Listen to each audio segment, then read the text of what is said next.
you say that life is short, you look at the years behind you, and they seem to have vanished like smoke in a strong wind. You look at the days ahead and feel a tightening in your chest, a quiet panic that there is simply not enough time to be who you wish to be or to do what you believe you must do. You complain that nature has been stingy, granting you a span so brief that it is over just as you are beginning to understand how to live. You feel cheated, but you are not being cheated. You are being wasteful. It is not that you have a short time to live, but that you waste much of it. Life is long enough, and it has been given to you in sufficiently generous measure to allow the accomplishment of the very greatest things if the whole of it is well invested. But when it is squandered in luxury and carelessness, when it is devoted to no good end, forced at last by the ultimate necessity, we perceive that it has passed away before we were aware it was passing. So it is. The life we receive is not short, but we make it so. We are not ill-provided, but use what we have loosely. Consider how you guard your material possessions. If a neighbor were to attempt to steal your property, or if a stranger tried to take a coin from your hand, you would resist with all your strength. You are stingy with your money, protective of your status, and jealous of your boundaries. Yet observe how you treat your time. You hand it over to anyone who asks.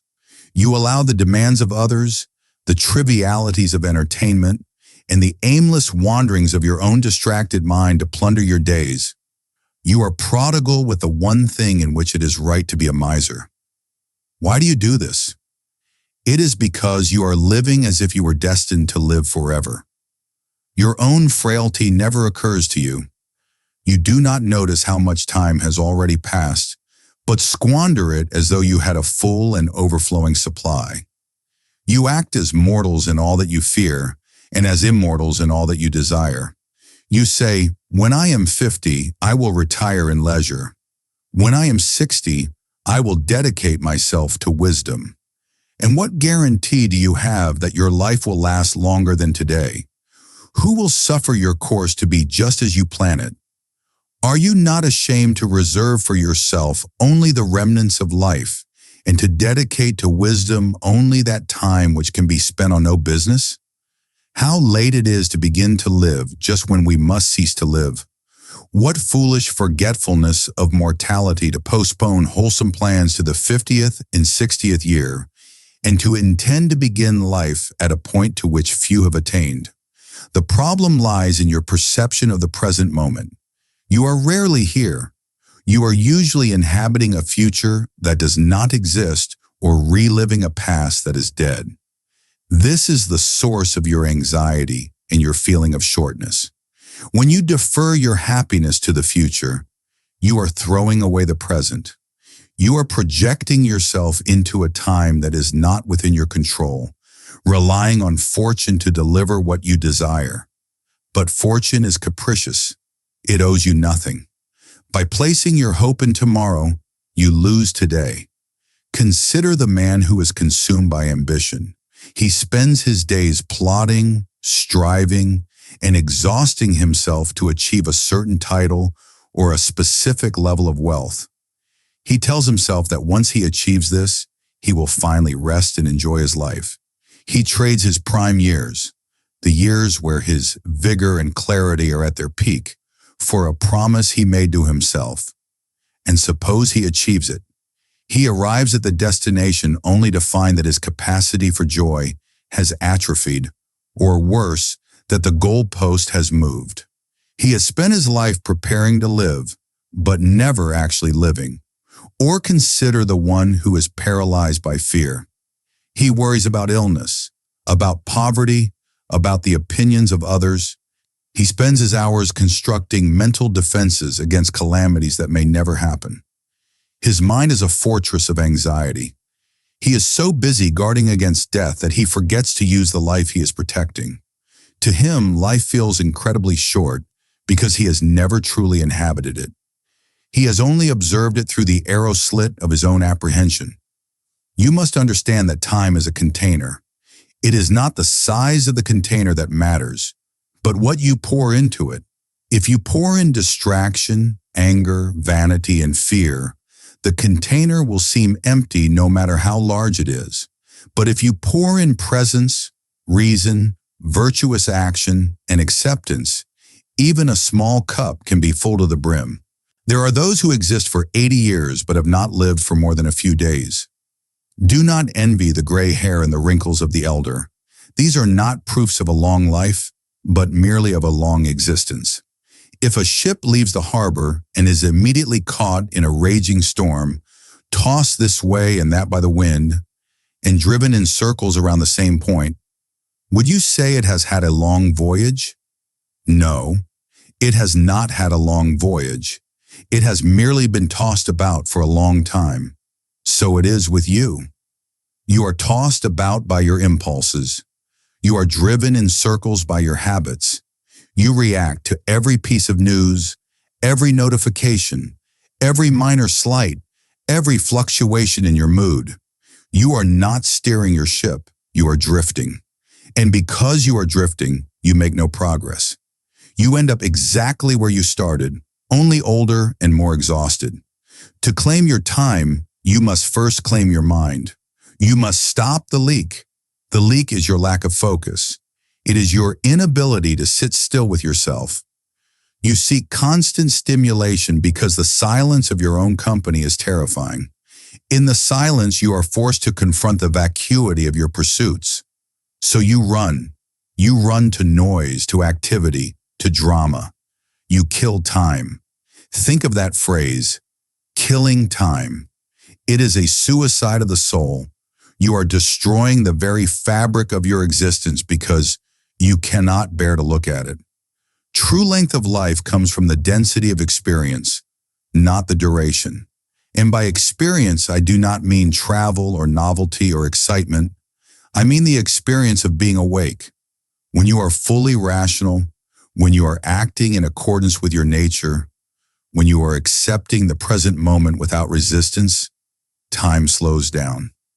A single hour of focused reason is worth more than a year of distracted wandering.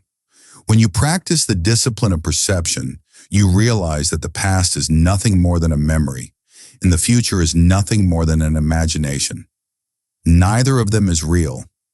Neither of them is within your control. The only thing you possess, the only thing that is truly yours, is the present. This split second, and then the next. And then the next.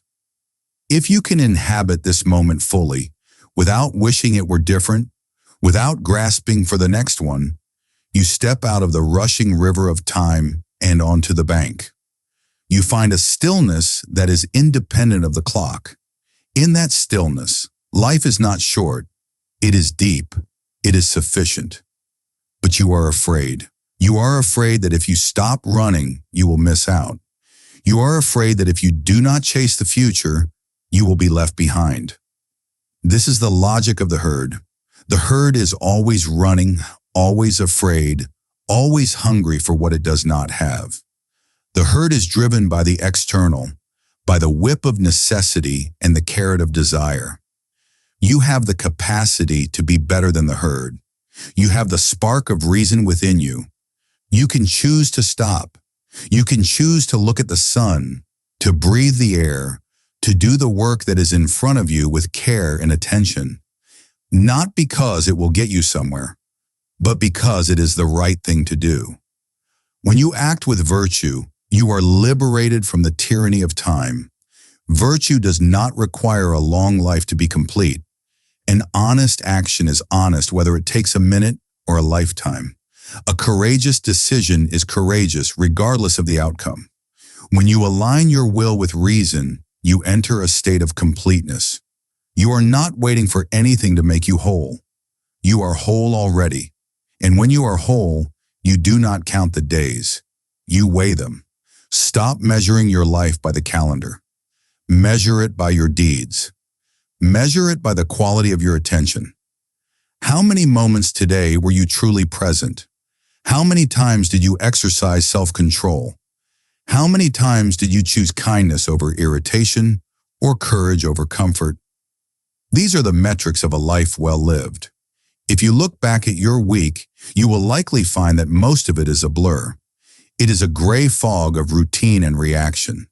This is because you were sleepwalking. You were performing tasks while your mind was elsewhere. You were eating without tasting, speaking without listening, working without purpose. You were absent from your own life. Is it any wonder it felt short? You weren't there. To reclaim your life, you must return to it. You must return to the immediate duty, the immediate person, the immediate sensation. This is the discipline of ascent, agreeing to be where you are. When you stop fighting your location in the universe, you stop fighting time. You realize that this moment is not a stepping stone to a better moment. It is the destination. It is the only place you can ever be. Consider the nature of your busyness. You wear your exhaustion like a badge of honor. You tell others how little sleep you get, how many demands are placed upon you, how the weight of the world sits upon your shoulders. You believe that this frenetic activity is proof of your importance. You mistake motion for action and noise for significance. But observe a spinning top.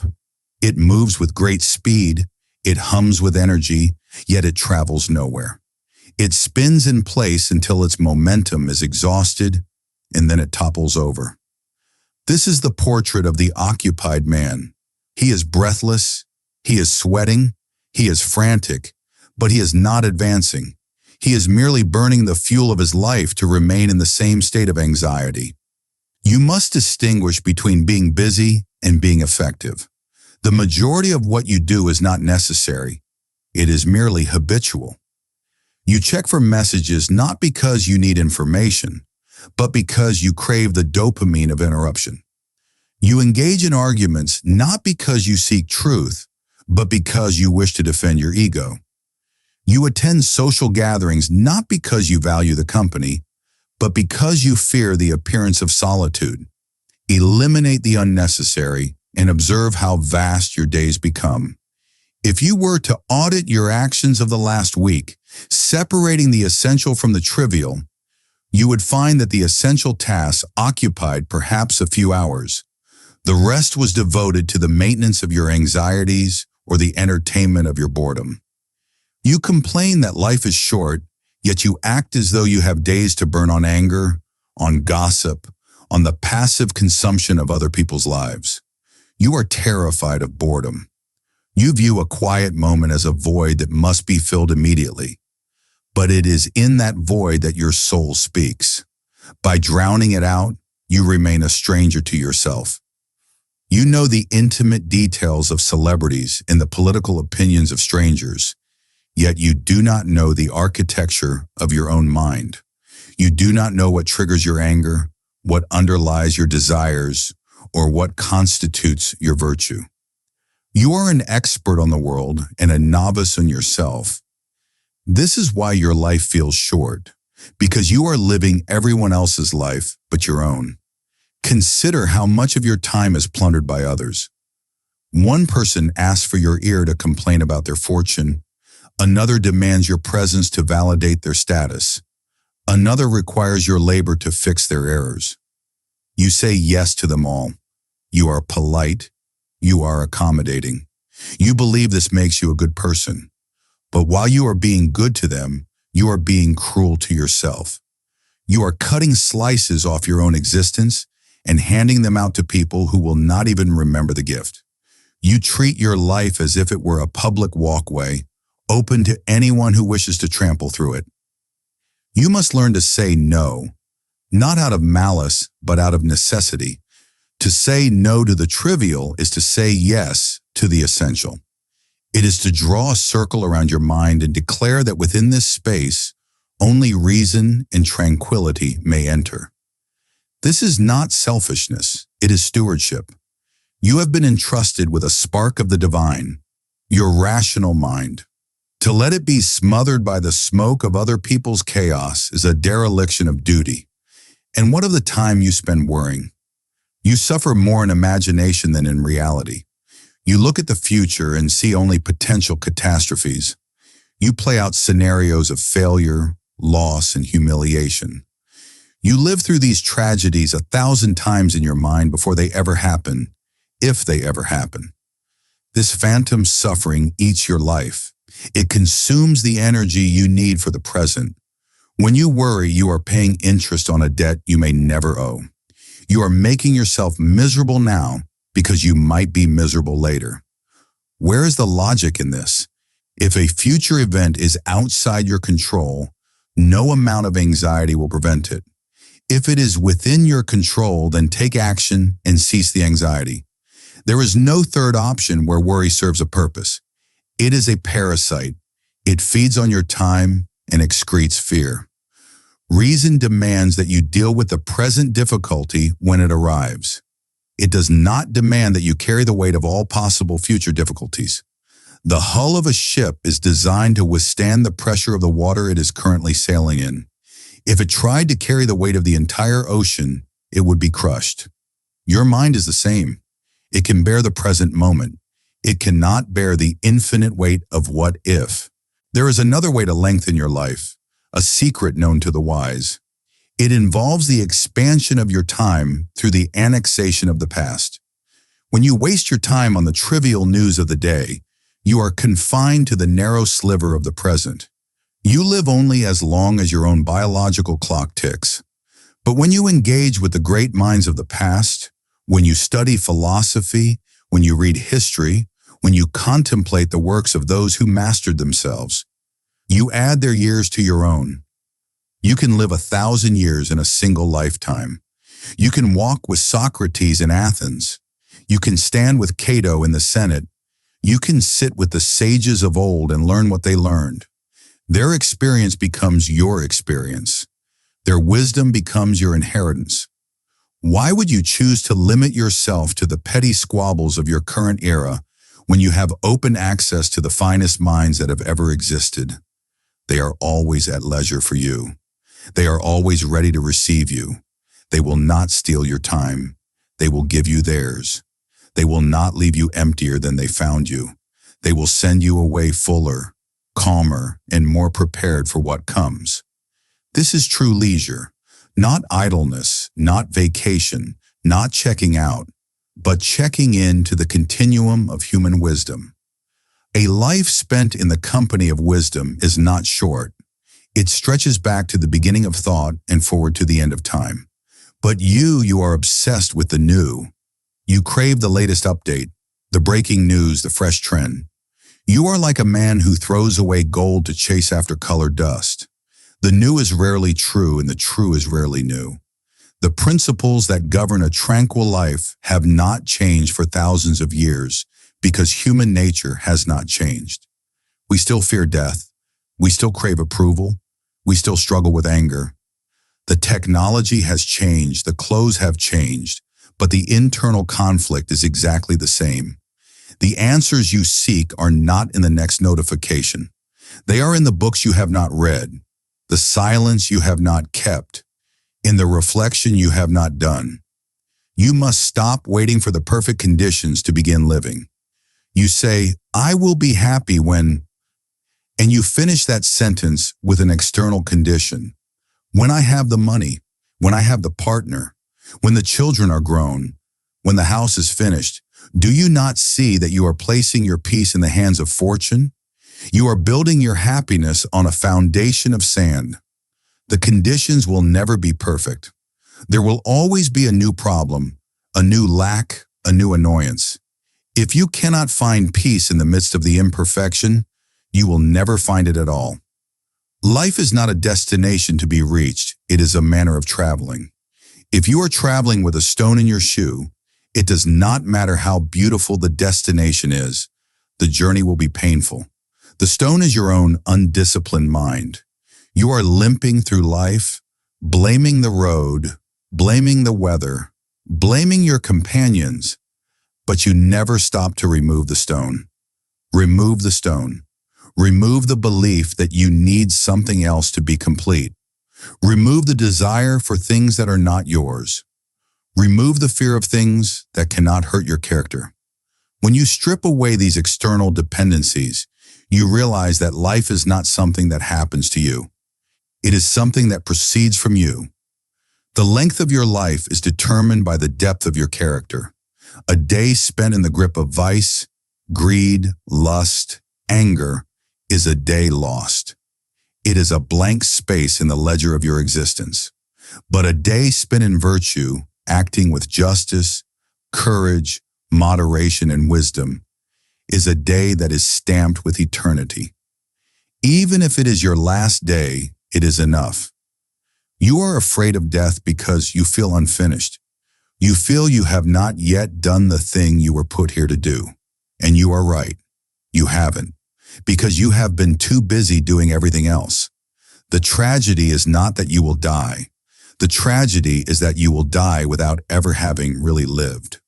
You will arrive at the end, look back, and see a series of blurs, hurried breakfasts, traffic jams, arguments over money, mindless entertainment, and you will ask, was that it? It doesn't have to be. You can stop the blur right now. You can slow down the spinning top. Look at your hands. Look at the room you are in. Listen to the sounds around you. This is it. This is the material of your life. It is not inferior to the life of a king or a billionaire. It is the same raw material, time, perception, choice. The difference lies in the art of the sculptor. One man takes a block of marble and creates a masterpiece. Another smashes it into gravel. You are the sculptor. The time you have remaining is the marble. Do not say it is too small. It is exactly the size it needs to be for you to demonstrate who you are. Putting things off is the greatest waste of life. It snatches away each day as it comes and denies us the present by promising the future. The greatest obstacle to living is expectancy, which hangs upon tomorrow and loses today. You are arranging what lies in fortune's control and abandoning what lies in yours. What are you looking at? To what goal are you straining? The whole future lies in uncertainty. Live immediately. You must stop bargaining with reality. You tell yourself that once the weekend arrives, once the project is submitted, once the season changes, then you will attend to the state of your soul. But life is not a series of rehearsals. Every scene is the final cut.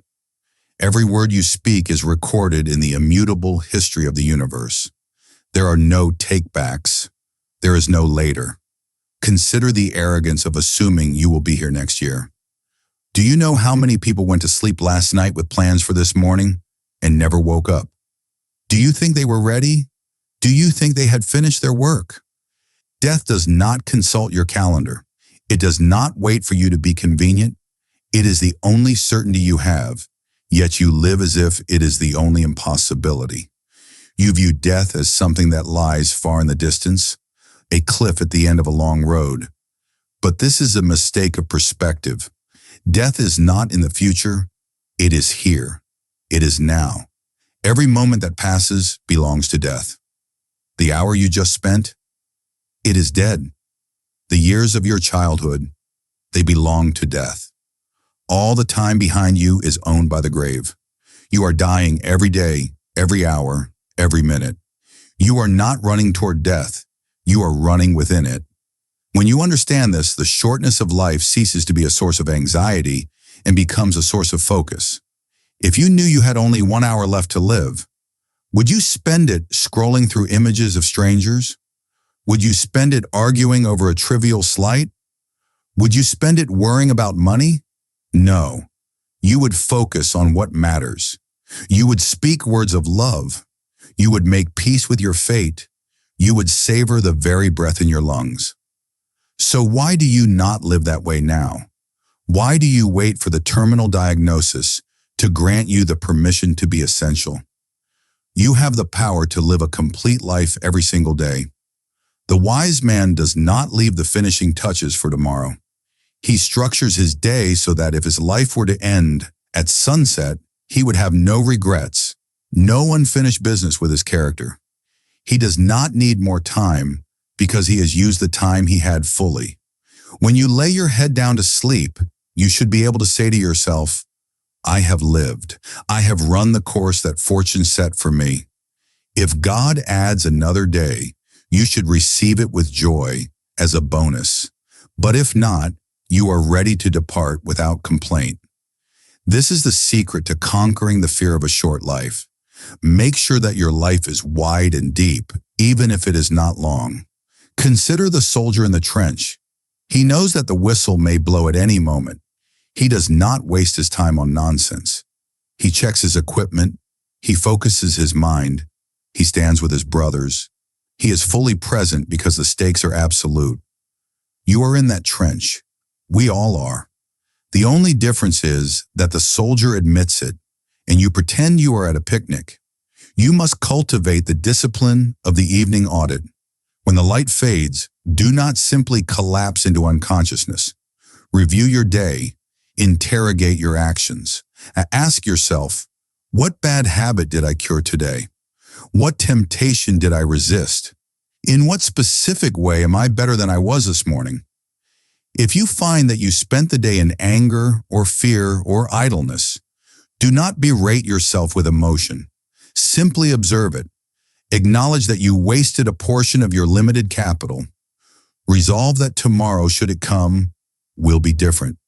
But if you find that you acted with reason, that you helped another, that you remained calm in the face of provocation, then you can rest with the satisfaction of a craftsman who has done good work. This practice gives weight to your days. It prevents them from slipping through your fingers like sand. When you account for your time, you value it. When you ignore it, you lose it. You often complain that you are bored. What a tragic confession. To be bored is to insult the universe. It is to say that the intricate miracle of existence, the ability to think, to perceive, to choose, is not enough to hold your interest.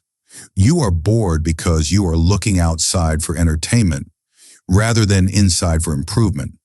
The work of a human being is never finished because the refinement of the soul is endless.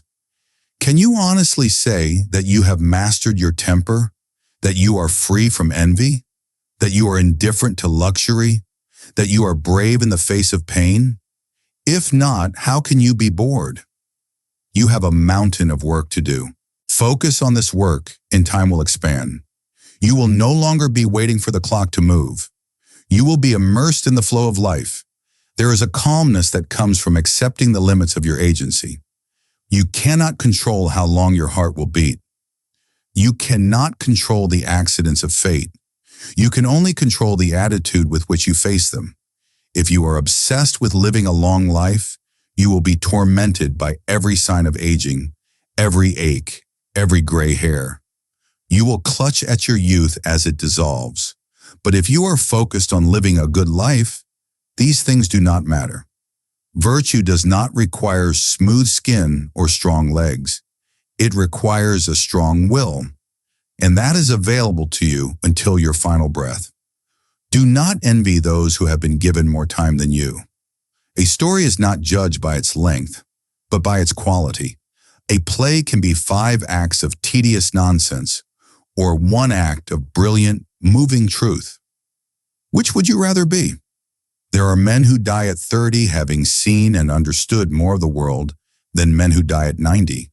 The 90-year-old may have simply repeated the same year 90 times.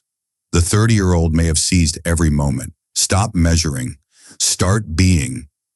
When you catch yourself saying, I just need to get through this week, pause. Why do you want to get through it? You are wishing away your life. You are asking for your own time to be accelerated toward death. This is madness. Love the Tuesday. Love the struggle. Love the difficulty. It is all you have. The obstacle you are facing, the difficult boss, the crying child, the traffic jam. This is not an interruption to your life. This is your life. It is the gym in which your philosophy is tested. If you cannot be stoic in traffic, you cannot be stoic in death. Do not wait for the grand tragedy to test your strength. The little indignities of daily life are the weights you must lift to build your spiritual muscle. If you waste these moments in irritation, you are weak. If you use them to practice patience, you are building a fortress that no fortune can destroy. Ultimately, the feeling that life is short comes from an unquenchable thirst for more. You want more pleasure, more recognition, more security. But the hole of desire is bottomless. You could live for 1,000 years, and if you are driven by desire, you will still die hungry. The only way to be full is to realize that you need very little. If you have a rational mind and the capacity to choose your attitude, you have everything. You are self-sufficient. When you need nothing from the future, you do not fear its end. You postpone your own peace because you believe you must first solve the world's puzzles. You think that once you have fixed your surroundings, you will be permitted to fix yourself. But the order is reversed. Until you have ordered your own mind, the world will always appear chaotic to you. A man with a clouded eye sees a clouded sun. The sun is not at fault. The eye is. Clean the eye. This is the only task that is strictly necessary. When your judgment is clear, you will see that you have exactly enough time for what is required. You will see that the demands that press upon you are mostly imaginary, constructed by your own desire to be seen, to be liked, or to be secure. You are like a man who carries a heavy pack of stones on a hike. You complain about the steepness of the hill. You complain about the heat of the sun. You complain about the length of the trail. But you never stop to ask why you are carrying the stones. The stones are your attachments, your insistence that things must happen a certain way, your hunger for outcomes that are not up to you. Drop the stones, and the hill becomes manageable. The hike becomes a walk. Life is short only to those who forget the past, neglect the present, and fear the future. But for those who claim the present, who learn from the past, and who accept the future without demand, life is ample. It is spacious. You must realize that you are trading your life for everything you do. When you spend an hour angry, you have paid an hour of your life for that anger. Is it worth it? Is the price right? When you spend a day worrying about a financial downturn, you have paid a day of your life for that worry. You are the buyer in the market of time. Be a shrewd buyer. Do not pay high prices for cheap goods. Most of what you worry about is cheap. It is transient. It is dust. Why pay for it with the gold of your consciousness? Guard your time, not just from others, but from your own weaknesses. The greatest thief of your time is not the intrusive neighbor or the demanding boss. It is your own lack of discipline. It is your own sliding attention. You sit down to work, and within minutes you are drifting.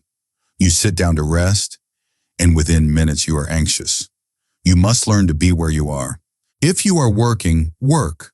Give the task the fullness of your intellect. Do not dilute it with resentment or distraction. If you are resting, rest. Do not poison your leisure with guilt. Be whole in your actions. A life of half actions is a short life because it is a life of fragments. It has no weight. It blows away in the wind. Return to the source. Return to the ruling center of your mind.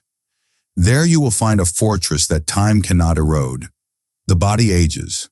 This is natural. The hair grays, the skin wrinkles, the strength fades. This is the tax we pay for inhabiting a mortal form. But the rational mind, the part of you that chooses, that loves, that understands, does not have to age. It can grow stronger, sharper, and more luminous as the years pass. You have seen old men who are childish in their behavior, petulant and fearful.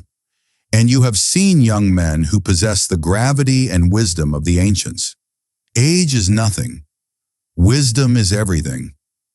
Do not ask for a longer life. Ask for a deeper one. If you were granted 1,000 years but you remained ignorant, enslaved by your passions and terrified of change, what good would those 1,000 years be? You would simply be miserable for a millennium. You would multiply your errors and compound your suffering. But if you are wise, if you are free, if you are master of yourself, then one day is enough. One day is a complete portrait of the universe. In one day, you can see the sun rise and set. You can see the operation of nature. You can feel the bond of kinship with other humans. You can practice the virtues. Everything that life is contained in the miniature of today. So stop running. Plant your feet firmly on the ground of the present. Look at the reality before you. It is manageable. It is bearable. It is yours. Do not let the fear of death make you a slave to life. He who fears death will never do anything worthy of a man who is alive. But he who knows that this was the condition laid down at the moment of his conception, that he would one day return what he was borrowed, lives without constraint. He speaks the truth because he does not fear the consequences. He acts with justice because he does not need the favor of the powerful. He is free. This freedom is available to you. It does not require wealth. It does not require permission. It requires only the courage to accept what is true.